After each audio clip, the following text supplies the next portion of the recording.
رسول اللہ نے فرمایا قضا رسول اللہ، حضرت ابن عباس رضی اللہ عنہ سے حدیث ہے،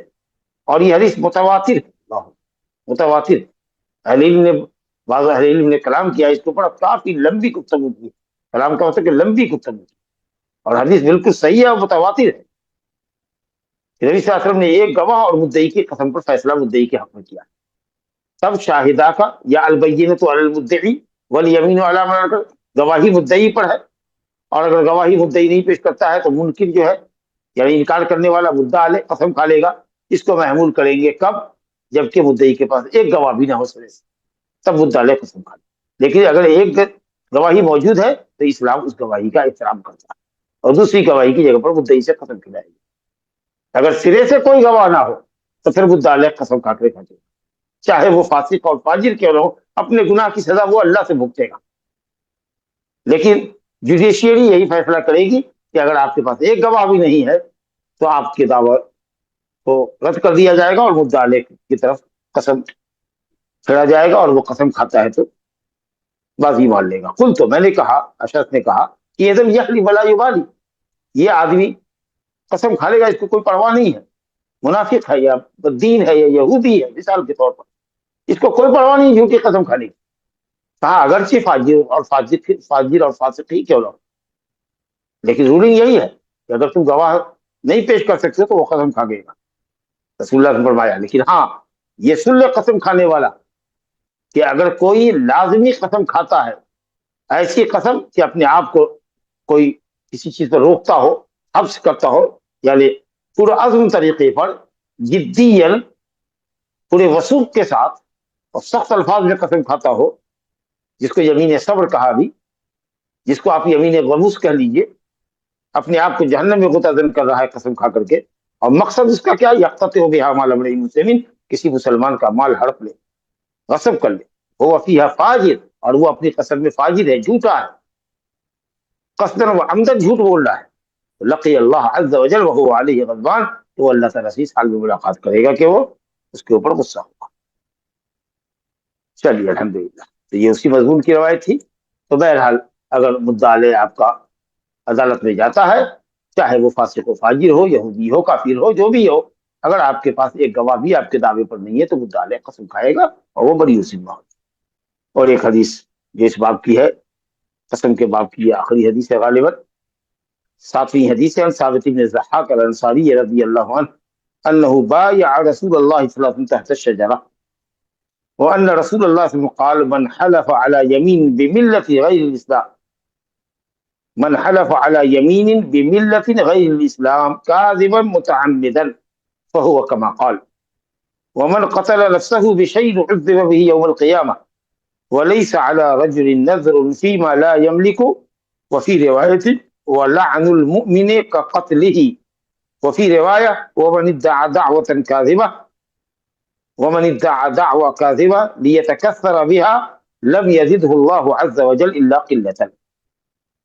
ثابت بن ضحاک انصاری رضی اللہ عنہ کہتے ہیں کہ انہوں نے رسول اللہ صلی اللہ علیہ وسلم سے درخت کے نیچے بیعت کی تھی، یعنی صلح حدیبیہ میں یہ شریک تھے، جس کو بیعت رضوان کہتے ہیں، تحت الشجرہ۔ اور ایسے لوگوں کی بڑی فضیلت ہے۔ نبی نے فرمایا کہ جس شخص نے میرے ہاتھ پر اس درخت کے نیچے بیعت کی وہ جہنم میں نہیں جائے گا، لا يدخل النار رجل بايعني تحت هذه الشجرة۔ بڑی فضیلت ہے صلح حدیبیہ والوں کی۔ تو ان میں سے یہ ہے ثابت بن ضحاک انصاری رضی اللہ عنہ، کہتے ہیں کہ رسول اللہ صلی اللہ علیہ وسلم نے فرمایا من حلف على يمين بملت غیر اسلام، کسی شخص نے قسم کھائی، کسی بات پر قسم کھائی، اسلام کے علاوہ کسی اور ملت میں جانے کی قسم کھائی، مثلا نعوذ باللہ کسی نے یہ کہا کہ اگر اس نے ایسا نہیں کیا تو قسم اللہ کی وہ یہودی ہو جائے گا، وہ نصرانی ہے، وہ مجوسی ہے، وہ مشرک ہے، وہ مرتد ہے، اگر اس نے ایسا کیا یا ایسا نہیں کیا۔ تو آپ صلی اللہ علیہ وسلم نے فرمایا کہ اگر جھوٹا ہے وہ اور جان بوجھ کر اس طرح کی قسم کھا رہا ہے، یہودیت، نصرانیت، مجوسیت اور کسی دوسرے مذہب میں جانے کی بات کر رہا ہے، جھوٹا ہے، جان بوجھ کے یہ قسم کھا رہا ہے کہ اگر میں نے ایسا کیا تو میں ایسا ہو جاؤں گا، یہودی ہو جاؤں گا، ایسا نہیں کیا تو ہو جاؤں گا. فہو کما قال، نبی صلی اللہ علیہ وسلم فرمایا وہ ایسے ہی ہے جیسا کہ اس نے کہا. یعنی اگر اس کی قسم ٹوٹ گئی تو یہ وہ ایسا ہی ہے جیسا کہ اس نے کہا، یعنی یہودی بن جائے گا، نصرانی بن جائے گا. کیا مطلب کہے گا؟ کیا اتنا کہنے سے آدمی مرتد سمجھا جائے گا، یہودی سمجھا جائے گا؟ تو اس سے توبہ کرائی جائے گی، اور اگر توبہ نہیں کرتا ہے تو قتل کر دیا جائے گا؟ اہل علم نے کہا ایسا نہیں ہوتا. نبی کریم صلی اللہ علیہ وسلم نے اسلام کی حقانیت اور دوسرے مذہب کے بطلان کی طرف آپ نے اشارہ کیا، اور زجر و توبیخ کے طور پر، تحدید اور وعید کے طور پر آپ نے فرمایا کہ وہ ویسا ہی ہے جیسا کہ اس نے کہا. شدید حد درجہ نفرت کا آپ نے گویا کہ اس میں اظہار کیا. جو لوگ اس کی حدیث کی روشنی میں یہ فتویٰ دیتے ہیں کہ صاحب وہ اسی سے مشرک ہو جائے گا، وہ کل غلط ہے، وہ صحیح. جمہور امت مسلمہ اور ان کے علماء یہ کہتے ہیں کہ صرف غیر ملت اسلام، اسلام کے علاوہ دوسرے مذہب کی قسم کھا لینے سے، کہ اگر وہ ایسا نہیں کرے گا تو وہ کسی بھی دوسرے مذہب کا آدمی بن جائے گا، وہ اس اسلام سے مرتد نہیں سمجھا جائے گا یا اسلام سے خارج نہیں سمجھا جائے گا، جب تک کہ اس کی نیت اندر سے نہ رہی ہو کہ واقعی وہ غیر اسلام میں چلا جائے گا، یہودیت میں چلا جائے گا. اگر نیت پختہ رہی ہو اس کی کہ اگر ایسا ہوگا تو وہ یہودیت قبول کر لے گا، اور یہودیت اس کے نزدیک صحیح ہے، اور وہ اسلام اس لیے اس نے ایسا کیا ہے، اور قسم کی آڑ میں وہ یہودیت کو قبول کرتا ہے، اگر اس کی نیت سے یہ پتہ چلے تب تو پھر علماء نے کہا کہ وہ مرتد سمجھا جائے گا، اور اس سے ثابت کرائی جائے گی توبہ کرو، اگر توبہ نہیں کرتا ہے تو قتل کیا. لیکن صرف ایسے ہی باتوں باتوں کے اندر اپنی بات کو موقت کرنے کے لیے کہتا ہے کہ صاحب اگر میں ایسا کروں گا نا، اگر میں نے کسی سے بات کیا، فلاں سے بات کیا، تو سمجھو کہ میں یہودی ہو گیا، سمجھو کہ میں یہودی ہوں یا میں یہودی ہو جاؤں گا. ظاہر ہے کہ اپنی اس بات کو موقت کرنے کے لیے، اپنی اس قسم کو موقت کرنے کے لیے کہ میں کبھی بات ہی نہیں کروں گا اس سے، اس بات کے لیے وہ اسلام کے علاوہ دوسرے مذہب کا ذکر کر رہا ہے جس کو وہ باطل سمجھتا ہے، اور اس کے بعد بھی یہ بات کہہ رہا ہے. تو اس کا مطلب یہ ہے کہ غیر اسلام میں جانے کا ارادہ نہیں ہے، بلکہ اپنے ارادے کو گویا وہ مضبوط اور موقت کرنا. تو اہل علم نے کہا کہ صاحب فہو کما قال کرتے یہ زجر اور توبیخ کے طور پر پیارے نبی صلی اللہ علیہ وسلم نے فرمایا. چلیے صاحب، کیا قسم کا کفارہ بھی دے گا؟ نہیں، قسم کا کفارہ نہیں دے گا، صرف توبہ کرے گا، کیونکہ یہ قسم باطل ہے، یہ قسم اس کی باطل ہے، غیر مذہب میں جانے کی قسم باطل ہے، اسے کفارہ بھی نہیں دے گا. لیکن بہت سنگین معاملہ ہے کہ کیسے اس نے ایک مسلمان ہو کر کے دوسرے مذہب میں جانے کی بات اس کے منہ سے کیسے نکلی. اس طرح کی بات بھی آدمی اگرچہ دل سے ارادہ نہ کرے، زبان سے ادا کرنا بھی اس کے لیے حرام. چلیے، ومن قتل نفسه بشیء عذب به یوم القیامہ. اور دوسرا جملہ فرمایا کہ جس نے اپنے آپ کو قتل کیا، خودکشی کی کسی بھی چیز سے، چاقو سے اس سے پیٹ اپنا پھاڑ لیا، یا اسی طریقے سے ریوالور سے اپنے سر میں گولی داغ لی، یا زہر کھا کر کے مر گیا، یا اوپر سے اس سے کئی منزل مکان کے اوپر سے اسے چھلانگ لگا دی، بہرحال جس ذریعے سے اپنے آپ کو اس نے ہلاک کیا ہے، اس زیوا بھی یوم القیامہ، اسی طرح کے ہتھیار سے وہ اپنے آپ کو قیامت کے دن بھی عذاب دیتا ہے. قیامت تک عذاب دیتا رہے گا، قیامت کے دن بھی عذاب دے گا، پھر اللہ رب العالمین فیصلہ کرے گا کوئی جنت میں جائے کہ جائے. کیونکہ بہرحال یہ کفر تو ہے نہیں، بڑا سے بڑا گناہ ہے، بڑے گناہوں میں سے، سنگین گناہوں میں سے ہے، لیکن ملت اسلام سے خارج نہیں ہے. تو الجزاء من جنس العمل، جس نوعیت کا اس نے عمل کیا ہے اسی نوعیت کی سزا اس کو قیامت کے دن ملے گی. اور اسی طریقے سے تیسرا جملہ جو یہاں ہمارے نظر کے باب سے تعلق رکھتا ہے، جو نظر کا باب آگے آ رہا ہے اس حدیث کے بعد، وَلَيْسَ عَلَىٰ رَجُلٍ نَذْرٌ فِي مَا لَا يَمْلِكُ. اسی طریقے سے کوئی شخص اگر ایسی چیز کی نظر مانے جس کا وہ مالک نہیں، اور اس کی نظر مانے، مثال کے طور پر اگر کوئی کہے کہ یا اللہ اگر اس کا بیٹا اچھا ہو گیا تو کسی کے مکان کی طرف اشارہ کرے کہ اس مکان کو وہ فی سبیل اللہ وقف کر دے. سوچیے، اب وہ آدمی بیچنے والا نہیں، ایک مکان اگر ہوتا تو چلو بھائی کوئی ایک مکان، لیکن یہ مکان فلاں کے غلام کو میں خیرات کر دوں گا، آپ اس کے مالک ہے. تو جس چیز کا انسان مالک نہ ہو اس کی نظر باطل ہے. متعین کسی شے کی نظر مانی جس کا وہ مالک نہیں تو وہ نظر باطل ہے. اب نظر باطل ہے تو قسم کا کفارہ دینا پڑے گا یا نہیں دینا پڑے گا، علماء کا اختلاف ہے. یہ مسئلہ انشاءاللہ نظر کے بعد میں آئے گا. صحیح قول یہ ہے کہ جو حنفی اور حنابلہ کا قول ہے کہ قسم کا کفارہ دینا. بہرحال اس نظر کی وفا تو نہیں کرے گا کیونکہ حرام نظر ہے، یہ ناجائز ہے، معصیت کی نظر ہے جس چیز پر اس کی ملکیت ہی نہیں ہے. لیکن معصیت کی نظر بھی اگر مانتا ہے تو اس کو باز رکھنے کے لیے کہ آئندہ وہ اس طرح کی حرکت نہ کرے تو کفارہ سے یمین، اس کو قسم کا کفارہ دینا. 3 مسئلہ سامنے آیا. چوتھی چیز آپ نے فرمائی وَلَعْنُ الْمُؤْمِنِ قتل، مومن پر لعنت کرنا ایسے ہی ہے جیسے اس کا قتل کیا. اب ظاہر ہے کہ لعنت اور قتل کو آپ نے برابر کیا، یعنی یہ دونوں حرام ہیں اور دونوں ہی اسلامی اخوت کے منافی کہ مسلمان کسی مسلمان پر لعنت کرے. لیکن اس میں کو کیا شک ہے کہ قتل زیادہ سنگین جرم ہے. لعنت ایک طرح کی گالی آپ سمجھ لیجیے یا بد دعا سمجھ لیجیے جو زبان کی ہے، اور قتل کرنا گویا کہ جان سے اس کو مارنا. ظاہر ہے کہ قتل تو قتل ہے، بدرجہ کمتر ہے لعنت اس کے مقابلے میں. لیکن لعنت کی سنگینی کو بتانے کے لیے کہا جا رہا ہے کہ لعن المؤمن کا قتل ہی، مومن پر لعنت کرنا ایسے ہے جیسے اس کا قتل کرنا. تو اسی طریقے سے جس نے یہ کہا کہ صاحب اگر وہ ایسا نہیں کرے گا تو یہودی ہو جائے گا، تو یہ ایسا نہیں ہے کہ وہ یہودی ہو جائے گا. اس جملے کی سنگینی کو بتانے کے لیے آپ نے کہا کہ وہ کما قال صلی اللہ علیہ وسلم. بہرحال تو کہا گیا کہ مومن پر لعنت کرنا کا قتل ہی جیسے کہ اس کا قتل ہے. اور ایک روایت میں ہے کہ جس نے جھوٹا دعویٰ کیا، جھوٹا دعویٰ کسی کی ملکیت پر کیا، کسی کے مال پر کیا، کسی کی گاڑی پہ کیا، کسی کے مال پر کیا، کسی کی زمین پر کیا، لیے تکثر بہا تاکہ اس کے ذریعے وہ مالدار بنے، تو اللہ تعالیٰ اس کو کیا سزا دے گا؟ نبی صاحب فرماتے ہیں کہ اگر کوئی شخص اپنے مال کو، اپنے کیپیٹل کو بڑھانے کے لیے جھوٹا دعویٰ کسی کے مال پر کرتا ہے اور جان رہا ہے، اور ظاہر ہے کہ یہ دعویٰ اسی طریقے سے ہوتا ہے، دیکھ رہا ہے کہ زمین والے کے پاس کوئی کاغذ پتر نہیں ہے جس سے وہ اپنا دعویٰ ثابت کر سکے گا، لیے تکثر بہا، جھوٹا دعویٰ کرتا ہے یا جھوٹے دعوے کے اوپر گواہ لے آتا ہے مثال کے طور پر. مقصود یہ ہے کہ کسی کا مال ہڑپ لے، مالدار بن جائے.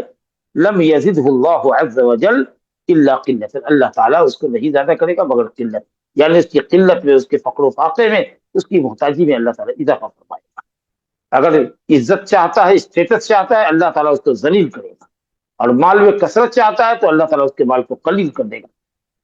تو اسی لیے کبھی بھی اس طریقے سے جھوٹی قسم دیدہ و دانستہ کسی کے مال کو ہڑپنے کے لیے کھانا جو یمین غموس ہے، اور اسی طریقے سے انتہائی سنگین قسم ہے کہ آدمی کسی کام کے کر دے یا نہ کرنے کے اوپر قسم کھائے تو یہ قسم کھائے کہ وہ ملت اسلام سے دوسرے ملت میں چلا جائے گا. یہ انتہائی سنگین طرح کی قسم ہے. اور اسی طریقے سے مومن پر لعن طعن نہیں کرنا چاہیے. لعن المومن کا قتل ہی کہا گیا. بخاری شریف اور مسلم دونوں میں ہے یہ روایت.